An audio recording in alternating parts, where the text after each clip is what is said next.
A very good evening to all of you. आप सभी का वार्म वेलकम है एक खास सेशन में। आज संडे को क्या करने वाले हैं? आज अपनी राइटिंग स्किल्स पे काम करेंगे।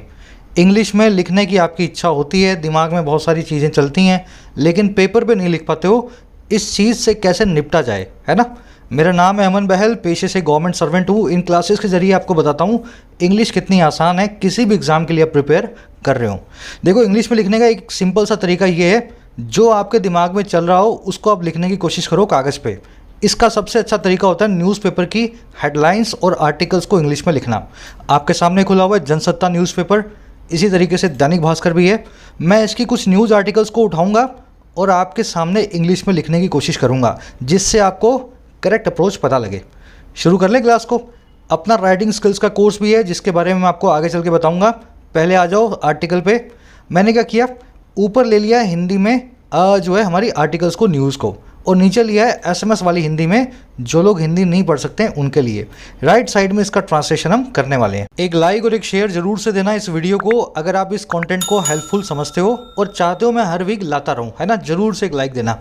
चलिए, सेंटेंस कह रहा है दिल्ली के स्कूलों के खुलने और कोरोना की तीसरी लहर की आशंकाओं के बीच शहर के विविध अस्पतालों में बच्चों के मौसमी फ्लू के मामले तेजी से बढ़ते नजर आ रहे हैं। अब इसको लिखना है अपने को इंग्लिश में। क्या अप्रोच होगी भाई?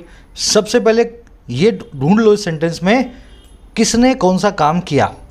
भाई, मौसमी फ्लू के मामले बढ़ते नज़र आ रहे हैं। मामला हो गया सब्जेक्ट और बढ़ते नज़र आना हो गई इसकी वर्ब। समझ गए ना। कोई चीज़ बढ़ रही है, कोई चीज़ घट रही है, तो ये मामले बढ़ते नज़र आ रहे हैं, बस यही इसमें काम है। अब इसके ऊपर ये पूरा सेंटेंस लिखा जाएगा। जैसे ही आप सब्जेक्ट वर्ब आइडेंटिफाई करो, आप आइडेंटिफाई करोगे टेंस को। देखो, टेंस है यहाँ पे प्रेजेंट कंटिन्यूस। मामले बढ़ते नज़र आ रहे हैं, कोई काम प्रेजेंट में कंटिन्यूस फॉर्म में हो रहा है। इसकी फॉर्म क्या होती है? बी फैमिली की वर्ब प्लस में वर्ब की आईएनजी फॉर्म। अब लिखने की कोशिश करूँ मैं इसको। चलो देखिए, मामले को बोलते हैं केस, और मामले बहुत सारे हैं तो केसेस। अब केसेस के साथ में बी फैमिली की वर्ब कौन सी आएगी? आपको मैं सारी वर्ब्स दिखा देता हूँ बी फैमिली की कैसी कैसी होती हैं। देखो, is, am, are, was, were, been और बीइंग। बी फैमिली की कंटिन्यूस टेंस में आप वर्ब यूज़ करते हो प्रेजेंट के अंदर इज, एम और आर को। ये कंटिन्यूस वाली और भी जगह यूज़ होगी, ये बाद में बताऊंगा कभी आपको मैं। प्रेजेंट टेंस की बात हो रही है तो इज, एम और आर को यूज़ करना है। अब देखो, यहाँ पे मामलों के साथ में प्लूरल में आर वर्ब यूज़ होगी, तो केसेस आर ऐसा आप लिखोगे। अब देखो, नज़र आ रहे हैं, बढ़ते नहीं है, बढ़ते नज़र आ रहे हैं। तो नज़र आने के लिए हमारे पास वर्ब है इंग्लिश में सीम, ठीक है। और क्या नज़र आ रहे हैं? बढ़ते हुए, तो सीमिंग टू इंक्रीज। समझ गए ना कौन सा काम कैसे होता है। जब दो वर्ब्स को आपस में मिलाओ तो टू लगा के पहली और दूसरी वर्ब को आप आपस में मिला सकते हो। कुछ वर्ब्स ऐसी होती हैं जो अपने बाद वर्ब की आईएनजी फॉर्म लेती हैं, वो वर्ब्स आप जानते हो, है ना। अपने उसकी बात नहीं कर रहे हैं। जनरली दो वर्ब्स को आपस में मिलाना होता है तो क्या करते हैं, पहली वर्ब को और दूसरी वर्ब के बीच में टू को लिख देते हैं। तो cases are seeming to increase. अब देखो कहाँ पे कौन से केस हैं ये केस हैं बच्चों में मौसमी फ्लू के। तो केसेस ऑफ मौसमी फ्लू। अब आप बोलोगे सर मौसमी क्या होता है? मौसमी को इंग्लिश में बोलते हैं सीजनल, ठीक है ना। इसको वेदर मत बोल देना, वेदर भी मौसम होता है, लेकिन हम यहाँ सीजनल फ्लू की बात कर रहे हैं जो हर सीजन में आता है ना। Cases of seasonal flu are seeming to increase. अब ये फ्लू किन के बीच हो रहा है? ये हो रहा है बच्चों में। तो बच्चों के लिए लिखूंगा मैं यहाँ पे इन चाइल्ड्स, ऐसा लिखूंगा ना। चाइल्ड मतलब एक बच्चा और कई सारे बच्चे हैं तो चाइल्ड। याद रखें, बच्चों के लिए हम वर्ड यूज़ करते हैं चिल्ड्रन। चाइल्ड का प्लूरल होता है चिल्ड्रन। और यहाँ पे इन की जगह आप अच्छा होगा यूज़ करें अमंग को। केसेस बच्चों के बीच में हैं, इन चिल्ड्रन नहीं, अमंग चिल्ड्रन। अब देखो यहाँ कहाँ बढ़ते हुए नजर आ रहे हैं? Seeming to increase in the hospitals.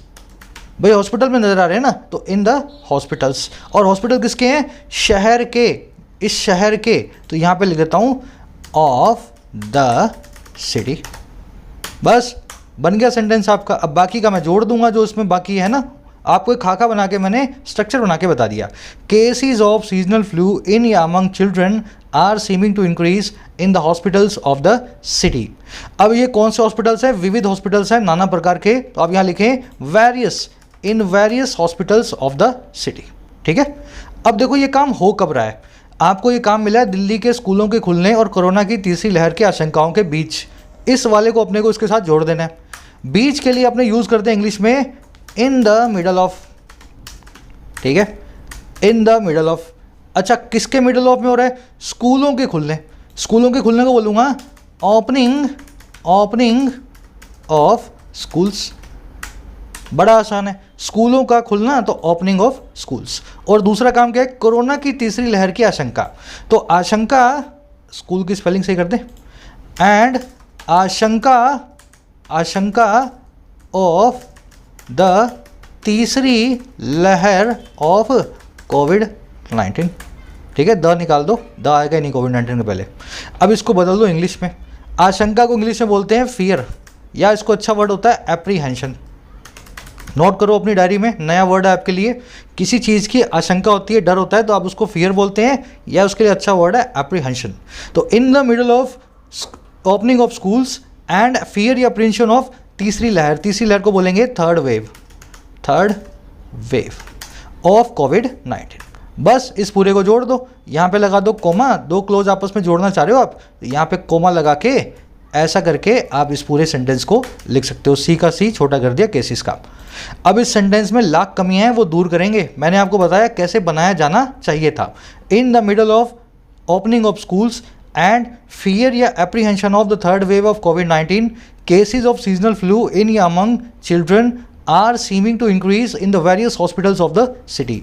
अब देखो, अपने को इसको अच्छा बनाना है। इन द मिडल ऑफ के लिए बहुत अच्छा वर्ड है इंग्लिश में अमिड। देखिए, इन द मिडल ऑफ ठीक होता है जब आप फिजिकली किसी चीज़ के बीच में खड़े हो, आप एक सर्कल के बीच में खड़े हो, आप एक मैदान के बीच में खड़े हो, तब तो आएगा इन द मिडल ऑफ। लेकिन किसी सिचुएशन के बीचों बीच खड़े हो, है ना, एग्जाम की सिचुएशन चल रही है उसके बीचों बीच, तो आप कोई भी सिचुएशन के बीचों बीच के लिए अमिड को यूज़ करें, ना कि इन द मिडल ऑफ। ये राइटिंग टिप है, अपनी नोट कर लें। इन द मिडल ऑफ ये यूज़ होता है फिजिकल पोजीशन के लिए, और अमिड यूज़ होता है नॉन फिजिकल पोजीशन के लिए। ठीक है, याद रहेगा हमेशा, ये टिप है आपकी छोटी सी, हमेशा इसको ध्यान में रखें। तो यहाँ पे लिखूंगा मैं अमिड। अब देखो, आपको बताया हुआ है दो नाउन्स को जब भी जोड़ा जाता है ऑफ से, तो पहले वाले नाउन के पहले आर्टिकल होना चाहिए, ए एन या द। जनरली ऐसे केस में जब आर्टिकल ना हो तो हम लगा लेते हैं द को। Amid the opening. अब देखो, स्कूल फिर से खुल रहे हैं, ये आप समझदार हो खुद से। स्कूल तो पहले भी खुले हुए थे, अब जो बंद है कोरोना की वजह से फिर से खुलेंगे, तो यहाँ पे ओपनिंग की जगह रीओपनिंग ना लिखें।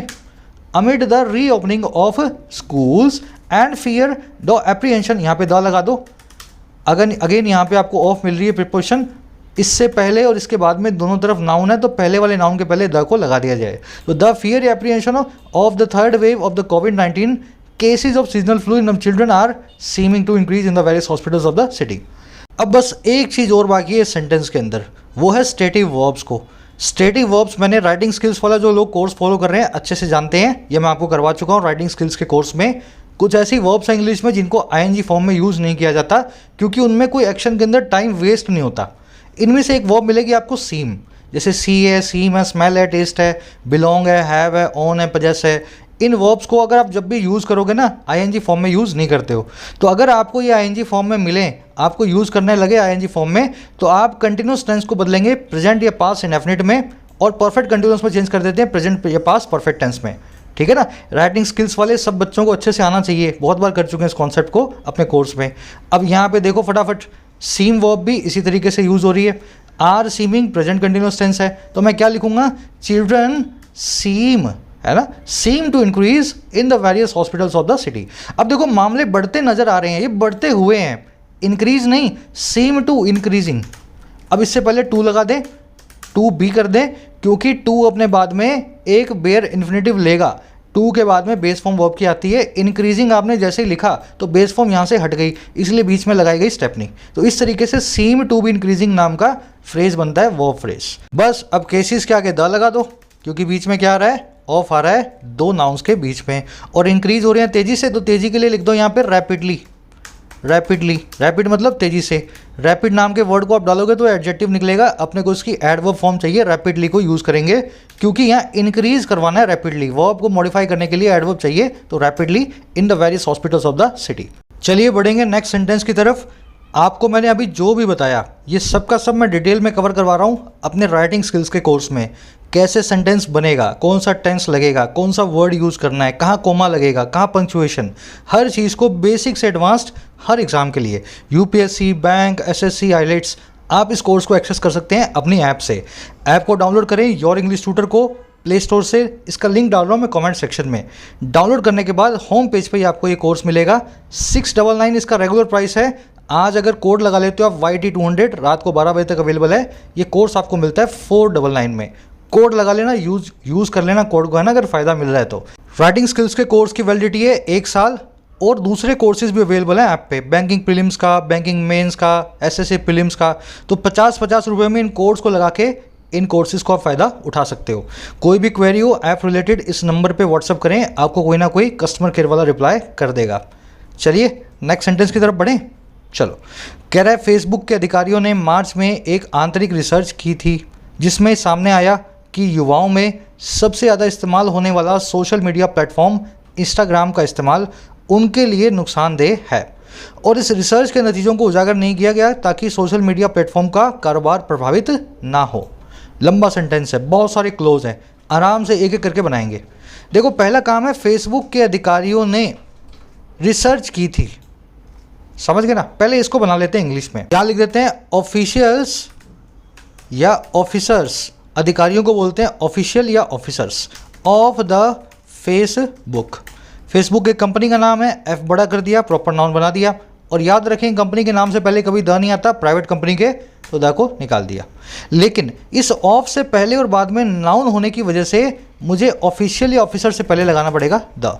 तो द ऑफिसर्स या ऑफिशियल्स ऑफ फेसबुक। अब इन्होंने काम किया था रिसर्च करना। रिसर्च करने को इंग्लिश में बोलते हैं कंडक्ट अ रिसर्च। याद रखें, कभी भी रिसर्च या इंक्वायरी करते हैं तो आप उसको कंडक्ट नाम की वर्ब से बताते हैं। इसको आप एग्जीक्यूट भी लिख सकते हैं, वो भी गलत नहीं होगा, लेकिन और कोई वर्ड यूज़ ना करना, है ना। डू मत लिख लेना, डिड अ रिसर्च ऐसा लिखना थोड़ा सा आपको क्रूड लगेगा देखने में, पढ़ने वाले को लगेगा इसको ज़्यादा अच्छी इंग्लिश आती नहीं है। तो डिड अ रिसर्च नहीं, एग्जीक्यूटेड या कंडक्टेड अ रिसर्च, ठीक है। अब याद रखें ये रिसर्च हुई है मार्च 2020 में, तो यहाँ लिख देता हूँ in the month of March 2020, ठीक है, मार्च 2020। अब अपने आगे का देखते हैं हुआ क्या। कह रहे जिसमें सामने आया कि, जिसमें के लिए इंग्लिश में अपने पास कंजंक्शन होती है इन विच, ठीक है, इन विच। अब आगे और बढ़ो, सामने आया कि, यह सामने आया कि, तो इट वॉज आया सामने, ऐसा ही लिखूंगा ना। देखो सामने आने के लिए इंग्लिश में वर्ड है रिवील, खुलासा होना, ठीक है ना। अब ये सामने आया गया है, लाया गया है, पैसिव में लिखो इट वॉज रिवील्ड, ठीक है ना।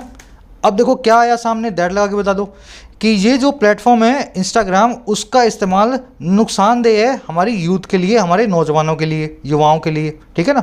सेंटेंस देखो आप क्या बना हुआ है, युवाओं में सबसे ज़्यादा इस्तेमाल होने वाला सोशल मीडिया प्लेटफॉर्म इंस्टाग्राम का इस्तेमाल उनके लिए नुकसानदेह है। तो इस्तेमाल को लिखते हैं हम इंग्लिश में यूज़, या लिख देता हूँ यूज़, और नुकसानदेह के लिए लिखते हैं हम इज़ नुकसानदेह। इसके लिए सही वर्ड है इंग्लिश में अपने पास डेंजरस लिख दो, इसको बोलते हैं खतरनाक, या आप इसको लिख दो हार्मफुल, ठीक है। इसको इंजurious भी लिख सकते हो, इसको अनसेफ भी लिख सकते हो, इसको डेट्रीमेंटल भी लिख सकते हो। सब के सब नुकसानदेह के सिनोनिम है। इनिमिकल लिख दो, इनिमिकल, ठीक है ना। इन सब के बाद में आता है टू, जिसके लिए जो चीज़ नुकसानदेह होती है। तो use is dangerous, harmful, injurious, unsafe या डेट्रीमेंटल या इनिमिकल टू। अब देखो यूज किसका है, यूज ऑफ इंस्टाग्राम, बस। अब देखो ऑफ लगा है तो इंस्टाग्राम और यूज दोनों से पहले यहाँ पे लगा दूंगा द, यहाँ पे द को लगाना पड़ेगा, ठीक है। इंस्टाग्राम के आगे द नहीं लगाना, प्राइवेट कंपनी है।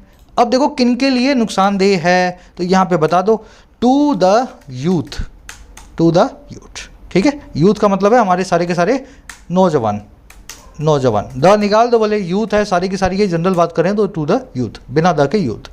अब ये बताओ मुझे, ये इंस्टाग्राम कौन सा प्लेटफॉर्म है, ये वो वाला प्लेटफॉर्म है सोशल मीडिया प्लेटफॉर्म जो सबसे ज़्यादा इस्तेमाल किया जाता है यूथ के द्वारा, ठीक है। तो इंस्टाग्राम के बाजू में लिखो the platform that is used by the youth या youngsters the most.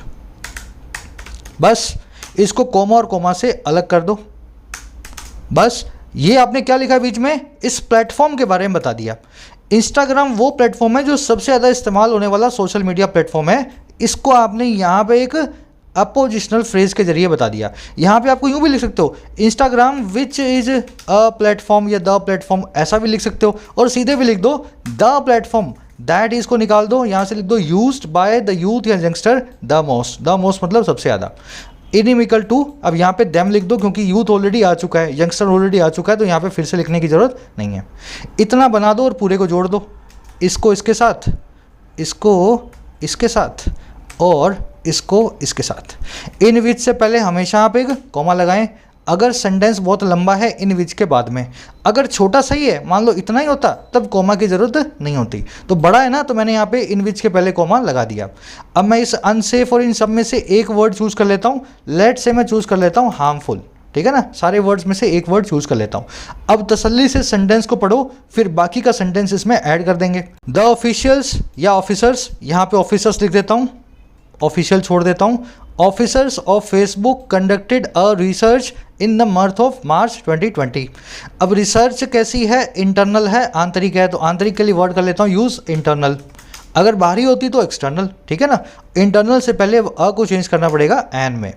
And research in the month of March 2020 in which it was revealed that, अब यहाँ पे द को छोटा कर दो, द यूज ऑफ इंस्टाग्राम। अब इंस्टाग्राम क्या है, the platform used by the most, by the youth या यंगस्टर द मोस्ट, इनसे सबसे ज़्यादा यूज़ किया जाता है, कह रहा इज़ हार्मफुल टू देम। अब इसमें एक चीज़ की और गलती है, गलती ये है कि रिसर्च से पहले एन या ए लगा हुआ है, जो कि गलत है।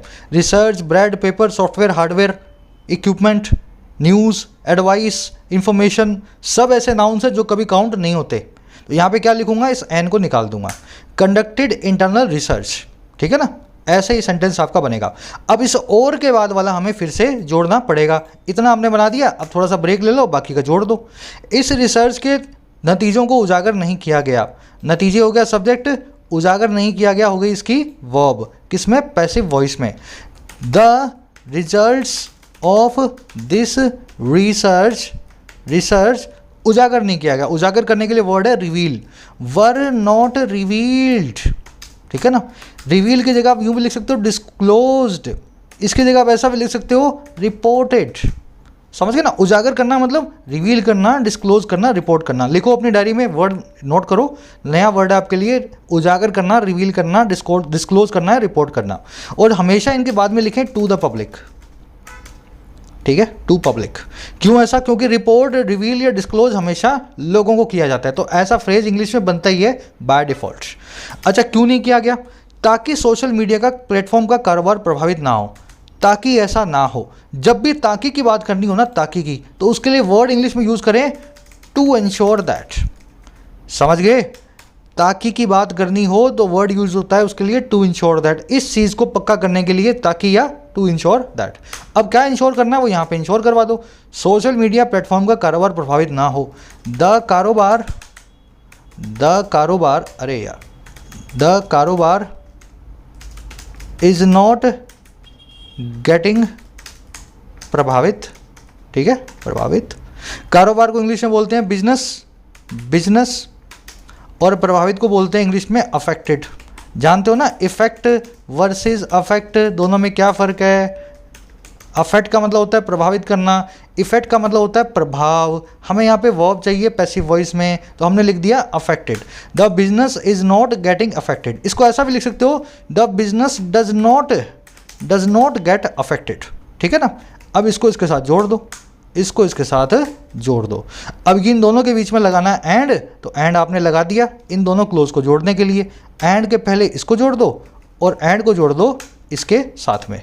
याद रखें, एंड एक ऐसी कंजंक्शन है इंग्लिश में जो कि अपने पहले हमेशा कॉमा लेगी अगर उसके बाद में कोई क्लोज आ रहा है। तो क्लोज तो आ रहा है इसके बाद में, सब्जेक्ट वर्ब आ रहा है, तो एंड के पहले मैंने एक कॉमा को लगाना जरूरी समझा और इसको लगा भी दिया। And the results of this research were not revealed, disclose या reported to the public to ensure that the business doesn't get affected. अब बिजनेस किसका है, सोशल मीडिया प्लेटफॉर्म का। The business of the social media platform doesn't get affected. I think समझ गए होंगे, लंबा sentence है पर ऐसे ही बनता है मेरे भाई, है ना। यहाँ आपके दिमाग में सवाल आ सकता है, सर यहाँ पे रिवील्ड लिखा हुआ है तो टेंस को पास्ट में चलने देंगे, इज़ क्यों लिखा है यहाँ पे, वॉज लिख दो। देखो इंस्टाग्राम हार्मफुल है ना आर्टिकल के हिसाब से, तो एक यूनिवर्सल ट्रूथ की तरह आप इसको ट्रीट कर सकते हो, इज़ यहाँ पे सही रहेगा। Was found to be harmful ऐसा भी लिख सकते हो अगर आप थोड़े एडवांस हो तो, इसका मतलब है पाया गया था, तब तो वॉज ठीक है, पाया गया था, रिपोर्ट तो हो चुकी है। लेकिन अगर आप आज की बात कर रहे हो तो इंस्टाग्राम आज भी हार्मफुल है, तो यहाँ पे इज़ जो है आप यहाँ पे लिखोगे। चलिए नेक्स्ट सेंटेंस की तरफ बढ़ते हैं। इसको हमें सभी को मिलाना है, मिल करके बनाना है, फिर आपको एक क्विज दूंगा, वो तो आपको खुद को बनाना ही है, ठीक है। दिल्ली के लोधी रोड इलाके में सीजीओ कॉम्प्लेक्स में स्थित सीबीआई बिल्डिंग के बेसमेंट में शुक्रवार को आग लगने से अफरा तफरी मच गई और बिल्डिंग में काम करने वाले सभी अफसरों और कर्मचारियों को बाहर निकाल लिया गया। पहले आप कोशिश करो, फिर मैं करता हूं। चलो आराम से वीडियो को पॉज कर लेना। हुआ क्या है यहाँ पे, काम ढूंढ लो। शुक्रवार को आग लगने से अफरा तफरी मच गई। अफरा तफरी काम, आदमी मतलब काम करने वाला, और मच गई होगी इसकी वाप। और दूसरा काम क्या हुआ है, कर्मचारियों और अफसरों को बाहर निकाल लिया गया। अब याद रखें अफरा तफरी को इंग्लिश से बोलते हैं पैनिक। क्या बोलते हैं भाई अफरा तफरी को, पैनिक। इसको स्टेट ऑफ पैनिक भी बोल सकते हो, एटमॉस्फियर ऑफ पैनिक भी, एटमॉस्फियर ऑफ स्टेट या एटमॉस्फियर ऑफ पैनिक भी बोल सकते हो अगर एडवांस फॉर्म में यूज़ करना चाहो। अच्छा, इस पैनिक के मचने को क्या बोलते हैं, इसको कभी मचाया नहीं जाता पैनिक को, है ना। पैनिक हमेशा किसी जगह में होता है। आप इसको ऐसा लिखो, the CBI building was in an लिख दो, एन एटमॉस्फियर या अ स्टेट ऑफ पैनिक, ऐसा ही लिखा जाता है। पूरी बिल्डिंग में अफरा तफरी मची हुई है ना, तो लिखो बिल्डिंग में एक स्टेट ऑफ पैनिक था। कभी भी ऐसा मत लिखना अफरा तफरी मच गई है, ऐसा कोई इंग्लिश में वर्ड ही नहीं होता। इस तरीके से आप लिखोगे। अब बता दो ये बिल्डिंग कौन सी है। ये बिल्डिंग है दिल्ली के लोधी रोड इलाके में सीजीओ कॉम्प्लेक्स में स्थित, ठीक है ना। सीबीआई बिल्डिंग कहाँ पे है, दिल्ली के लोधी रोड इलाके में सीजीओ कॉम्प्लेक्स में स्थित। तो यहाँ पे मैं सीबीआई बिल्डिंग के बाजू में लिख देता हूँ, located at CGO complex in the Lodhi road area of Delhi, ठीक है, दिल्ली। और कोमा से अलग कर दो। ये बीच में हो गया पूरा एक एडजेक्टिवल फ्रेज। ये क्या बता रहा है, कहाँ पे ये बिल्डिंग सिचुएटेड थी। आपने बताया CBI building located at CGO complex in the Delhi road, in the Lodhi road area of Delhi. अब कोमा से कोमा निकाल दिया, वॉज इन एन एटमॉस्फियर या अ स्टेट ऑफ पैनिक, ऐसे बनता है इंग्लिश में सेंटेंस। समझ गए। यहाँ पे आप ऐसा भी लिख सकते हो, विच इज लोकेटेड, है ना, ऐसा भी आ सकता है, कोई गलत नहीं है। पर मैं इसको निकाल रहा हूँ, सीधे सीधे एडजेक्टिव फ्रेज बना करके लिख रहा हूँ। अब ध्यान देना, सीजीओ कॉम्प्लेक्स एक बिल्डिंग का नाम है। ताजमहल, कुतुब मीनार, एफिल टावर, हर बड़ी बिल्डिंग छोटी बिल्डिंग जो अपने आप में खास है उसके आगे आप द लगा दें, तो द सीजीओ कॉम्प्लेक्स। ऐसे ही सड़कों के नाम के आगे भी लगता है, तो द लोधी रोड एरिया। अब देखो यहाँ पे हुआ क्या आगे, कह रहा और बिल्डिंग में काम करने वाले सभी अफसरों और कर्मचारियों को बाहर निकाल लिया गया। तो देखो भाई, अफसर एंड कर्मचारी निकाल लिए गए। अब इसको बनाना इंग्लिश में। अफसर को बोलते हैं ऑफिशियल्स, अभी बताया था आपको, ऑफिशियल्स बोल दो या ऑफिसर बोल दो। कर्मचारी को बोलते हैं एम्प्लॉयज़। और ये कौन है, बिल्डिंग में काम करने वाले, वर्किंग इन द बिल्डिंग, ठीक है। ये पूरा का पूरा फ्रेज बता रहा है working in the building, employees और ऑफिशियल्स को, ठीक है। निकाल लेने के लिए इंग्लिश में वर्ड होता है इवैक्यूएट, ठीक है। और पास्ट टेंस में हुआ है पैसिव वॉइस में, तो वर इवैक्यूएटेड। एक्टिव पैसिव आप जानते हो, है ना, इट हैपेंड। तो ये वर इवैक्यूएटेड जो है इसके लिए बिल्कुल सूटेबल होगा। प्लूरल सब्जेक्ट है तो वर को लगाना है। इवैक्यूएट मतलब बाहर निकालना है। इसको पुल आउट भी बोलते हैं, लेकिन किसी जगह से फंसे हुए आदमी को बाहर निकालो, है ना, जंगल में से, रेगिस्तान में से, जलती हुई बिल्डिंग में से, तो पुल आउट नहीं करते हो, फिर आप इवैक्यूएट नाम के वर्ड को यूज़ करते हो, किसी की जान को बचाते हो आप, ठीक है। बस इसको इसके साथ जोड़ दो, यहाँ पे एंड लगा दो बीच में, और इस एंड के बाद ओ को छोटा कर दो, एंड से पहले वाले के कोमा लगा दो, और ये बन गया आपका सेंटेंस रेडी, ठीक है। अब एक बार इसको पढ़ लेते हैं, कोई गलती तो नहीं है। The CBI building located at the CGO complex in the Delhi Lodi Road area of Delhi was in an atmosphere या a state of panic। यहाँ पे अब एक ही रखता हूँ मैं, an atmosphere को मैं निकाल देता हूँ, in a state of panic and the official, यहाँ पे the लगा दो क्योंकि नाउन के बाजू में एडजेक्टिवल फ्रेज रखा है। याद होगा आपको, जब भी नाउन के बाजू में एडजेक्टिवल फ्रेज हो तो द को यूज़ कर लेते हैं। The officials and employees working in the building, यहाँ पे यूँ लिख दो who were working in the building, who were working in the building, ऐसा भी लिख सकते हो। हमने हु वर को निकाल के पूरे को एडजेक्टिवल फ्रेज बना के रख दिया, वर इवैक्यूएटेड और या पुल्ड आउट। ठीक है, यहाँ पे एक चीज़ रह गई, बेसमेंट में आग शुक्रवार को लगने से, तो यहाँ पे लगने से इस वजह से हुआ तो लिख दो बिकॉज ऑफ आग लगने से in the basement of the building. ठीक है, आग लगने को इंग्लिश में बोलते हैं फायर एक्सीडेंट या फायर इंसिडेंट, तो बिकॉज ऑफ फायर एक्सीडेंट। ठीक है, अब इसके आगे अ लगा देना, सिंगुलर है, तो because of a fire accident in the basement of the building. तो इस तरह से सेंटेंस आपका ऑलमोस्ट रेडी है। चलिए मुलाकात होगी नेक्स्ट पार्ट में। आपको एक मैं क्विज दे रहा हूँ, छोटा सा क्वेश्चन दे रहा हूँ, ऊपर हिंदी में, नीचे SMS वाली हिंदी है। देश के चीफ जस्टिस NV रमना ने कहा है कि कानूनी ढांचे का भारतीयकरण आज के समय की ज़रूरत है और जहां तक संभव हो न्याय देने के सिस्टम का सरलीकरण किया जाना चाहिए। सरलीकरण को बोलते हैं सिंप्लीफिकेशन और भारतीयकरण को बोलते हैं इंडियनाइजेशन। ठीक है, जहां तक ज़रूरत हो या जहां तक संभव हो, इसको इंग्लिश में बोला जाता है to whatever extent possible. इतना मैं आपको बता देता हूँ, अब कोशिश करो आप इसको बनाने की। ठीक है, नेक्स्ट पार्ट करवाऊंगा तो वहाँ पे आपको करवा दूंगा ये वाला, और इस वीडियो के कमेंट सेक्शन में भी डाल रहा हूँ, वहाँ से आप मेरा ट्रांसलेशन और अपना ट्रांसलेशन मैच करने की कोशिश करो। फर्स्ट कमेंट में डाल रहा हूँ। राइटिंग स्किल्स के कोर्स पे जो डिस्काउंट है उसका फ़ायदा उठाएं रात 12 बजे तक YT200 कोड लगा करके। जिनको प्राइसेस ज़्यादा लगते हैं उनके लिए ही कोड मैंने इसको एक्टिवेट करवाया है। चलिए, कोई भी क्वेरी होती है इस व्हाट्सअप नंबर पे बताएं, यहाँ पे आपको आपकी क्वेरीज़ का, ऐप रिलेटेड क्वेरीज़ का रिप्लाई मिल जाता है। Until then, signing out.